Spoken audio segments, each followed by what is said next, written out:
Welcome back to our channel, YouTube. My name is Kristen Forgione. I'm the founder, creative director, and principal designer of THELIFESTYLEDCO. And we are here, you hear that drill? In the middle of an install. Yeah, in the middle of an actual install. We usually do all of this stuff and then we film when all of the crew has left and there's no drills or anything like that. But we know you guys have been begging us for a shelf styling video here on YouTube. I talked RJ into doing it with me. So we're gonna make this nice and quick. And this isn't gonna be like one of those videos where we give you like 5 perfect steps and we tell you to put the books in the middle. No, we're basically just gonna style like we're winging it. Yeah, like we style as professional designers. And there are some times during installs where we literally have 15 minutes to style shelving like this. We're gonna try to go at a normal pace, stop along the way, and give you some of our favorite tips and tricks for shelf styling, because we know it's tough, and we'll kind of explain what we're doing as we're doing it and try to give you a good behind the scenes look at how we style these shelves. Step 1 of shelf styling would be to clear off your shelves. Definitely don't try to give your shelves a makeover or start styling with anything on them, because naturally where you set the first thing, if you leave it there, it's kind of where it stays. Yeah, you gotta start fresh, blank slate. Yeah, completely fresh, take everything off. What I would say next is like setup for success has to happen. Get all your shit out that you wanna use. And if you think you have enough stuff, get double that. Yes, shelves, no matter how big or small they are, this is like, I don't know, what would you consider this rating R if you don't like the word shit, but they eat shit. Shelves eat shit, all of it. So we will sometimes be at an install and we'll have an entire table full of stuff. And then all of a sudden we look and it's all on the shelves. And obviously the depth of your shelf is also going to eat more shit. The deeper that they are, the more the visual impact is going to be less, because things will be farther back. So that's also a good quick tip. Yeah. When you're styling, keep things toward the front unless you're really trying to use the full depth of the shelf. Yeah. A good rule of thumb is to start with the big shit first. I probably should just stop. I'm saying shit so much. Yeah. But I don't know, you guys, that's what we actually say on installs. That's how we talk. Yeah, that's how we actually talk. So I'm sorry. If I offend you, which I'm sure there'll be someone out there I offend, I also think when you're starting, you want to select different shaped items. So RJ grabbed these 2 items, which are like kind of your tall, right, more like vase vessel look. I grabbed this long linear plateau, and then this, which is an organic shape. We're gonna kind of work in a zigzag, or you can also think about a triangle. So whatever helps you more, zigzag or triangle. I also feel like this could be kind of good down here because this bottom area is deeper than the shelves are. And do you remember you specified all this? Is this 18 and these are 12? These are 18 and these are 12. Yeah. Right? I think so. Yeah, so depth. And then each of these has integrated an LED integrated light strip.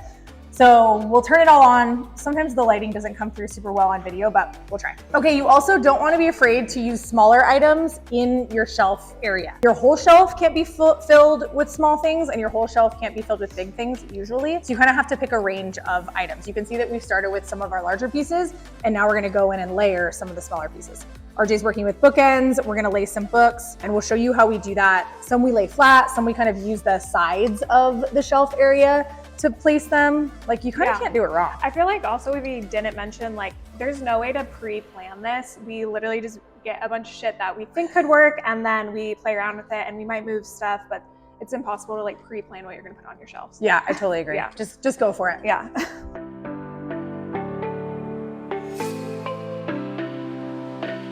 So right here, you can see how these 2 are layered, small, large, and then I went to put these frames, large, small, and then I went to put these frames, large, small. We don't typically want to do that because the footprint, if you will, of the object, although they're different, is the same. So I'm either going to move this over here, which wouldn't be my first choice because this is, if I moved it over here, it would be a lot of weight in wood above something that's also weighty and woody, if you will. So I'm actually going to place these over here so that they're kind of opposite from each other. And this is just an easy gold frame. We're in a spec house right now. We're designing and installing this home for photography. So typically this would not just be like a blank piece of paper. Obviously you have photography in here. You can use family photos. We tend to make any photos that we use in a gallery wall or shelving all black and white. You can use travel images, inspo images from books, magazines, whatever you want to do. Something else too, that I was about to put books up there, but I'm gonna actually swap those 2 because this is kind of taller and the books will be kind of taller. So you don't want like all the same heights in the same row. So I'm just gonna swap the 2. I'm going to get more shit. Oh, also if you have a lot of these books, we just get from a half price book kind of discount place. So we just flip them around. So you don't see the, what are these called? Binding? Yeah, binding? Yeah, binding. Please fit. Ugh. the dreaded, it doesn't fit. Okay, so I'm gonna go put this back because it doesn't fit. I still wanna work candles in, but because that one didn't fit, I'm just gonna go with this single. Don't be afraid to use one tapered candle in some sort of super simple vessel or holder like this. I also would say don't use 15 tapered candles, right? Like try to check the tapered candle box with like 1 or 2 very select pieces. You don't want a whole bunch of repeating objects or uses. See how these are like the same size and same shape and same footprint? This is a no. We wouldn't put these close to each other because they pretty much do the exact same thing. One's just white and one's black. So we will distribute them. Actually, I feel like I kind of want that box down here. Yeah, it's a little too short. I know. Another trick is to layer art behind things. So if you have something shorter, I'm gonna put the box on the shelf and then you put the art behind it just to layer it up a little more. Don't be afraid to stand up your books. This is an acrylic book stand. Most of what you see here is sold at our shop, www.THELIFESTYLEDCO.com. We make a super conscious effort to make sure anything that we're using in our projects is available at the shop. Lately, things have been selling like crazy. So if you want stuff, go and hopefully we have it for you. Or if you're in the Arizona area, we have 3 brick and mortar retail locations. This acrylic book stand is one of my favorites from the shop, and I love that it elevates your book and really kind of makes it like instantly really readable. I don't know, is that even a word? Right? Like it makes you want to like pick up the book and see what's in it because you can actually get a glimpse of what's in it. Open it up to a page you really love that you want to see. This one's gorgeous. I'm picking a like book stack. Curating book stacks is also kind of one of those like arts in that you want to go with light colors if you're going with kind of a softer look, or if you want that contrast, you can go kind of ombre, so starting at the lightest, going to the darkest, starting at the darkest, going at the lightest, however that works. Try to work in at least 3s, occasionally 4s.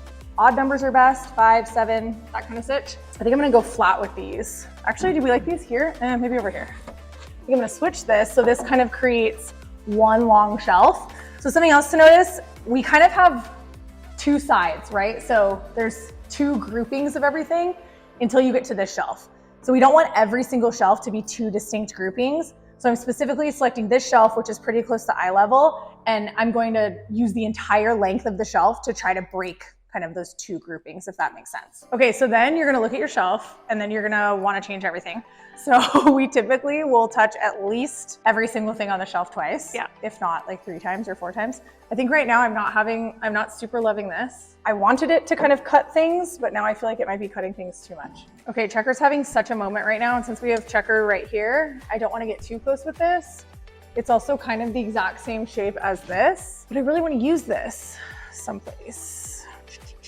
But I don't think it's gonna happen. Off to get more shit. Found something super good. Look at this little horse guy. I love him. He's iron. Also available from the shop. Look at, he was exactly what we needed. Ooh, or do we put him in front? Could we try? I know. I brought like tea towels and I think that's too full big. size, yeah. Would we ever really put? No. I know. Maybe we could. I don't know. I feel like it needs You like fold some it. other textures. Like play with the knot, you know? And you can kind of drape him like this. Is it cute or is it weird? I kind of think it works. I know, I kind of think it works too. Yeah. What do you guys think? Did we just blow your minds how quick we did that? That was pretty fast. Kind of blew my mind. It looks great, huh? To recap, the moral of the story is, how much shit do you need to get? Double or triple what you think you need. Yes, that was a perfect example. We have a table back here that you can't see. Well, you saw some B-roll of it, but it was completely covered and now it's like practically empty. And once you're looking over the stuff that you have, you really start to realize how many things you got that are like the same shape and the same size and the same function, and you don't want that. So try to go for a range. RJ gave you a really good tip about buying books. Books are expensive. Keep your expensive books, like the coffee table books. We sell a ton of books. We love books for inspiration, for design aesthetic, for value, all those things. But keep the books that are expensive at eye level that you can see or you can touch, which is exactly why RJ took all of those thrifted books and put them up there, flipped the binding so that all you see is that pretty page contrast. And I mean, the total of those books was probably like $100. Yeah. And retail, that'd be like $500 easily worth of books. So be smart with your funds and definitely thrift. I mean, I think that's a great place to find, you know, found pieces or even just glass. Your stores have great glass, usually a lot of great like white pieces. Yeah. You know, I feel like we always incorporate like some vintage too. Yeah, me too. Pieces and things. Like, you know, easy lines. Also, shelf styling is a great place to incorporate some of your heirloom pieces. If you're looking, you know, if you have something from mom or dad or grandma or something that means something to you, that's a great place. What else is like success for shelf styling? Don't make it perfect. Don't make it perfect. It looks like not good. I think also over styling. Like we went pretty, I think this is pretty minimal, but it's still layered. And know when to stop. Yeah, exactly. Know when to stop. I think you could add more to this, but it looks good how it is and we don't want to overdo it. Yeah, okay, I totally agree. So I hope you liked this quick little version of shelf styling. I feel like we rocked it. Yeah, that was quick. I mean, we still got it.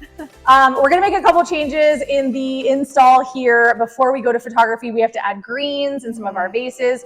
We're doing an install vlog, or at least trying to capture enough video so that there'll be an install vlog. But at the very least, I know there will be a beautiful house tour of our 53rd build once we wrap it all up. So look out for that. While you're on our channel, make sure you like, thumbs up. Yeah. So say like, subscribe, comment. I feel like social media changes so fast. Like, are we even They're all liking things different. anymore? Save all the things.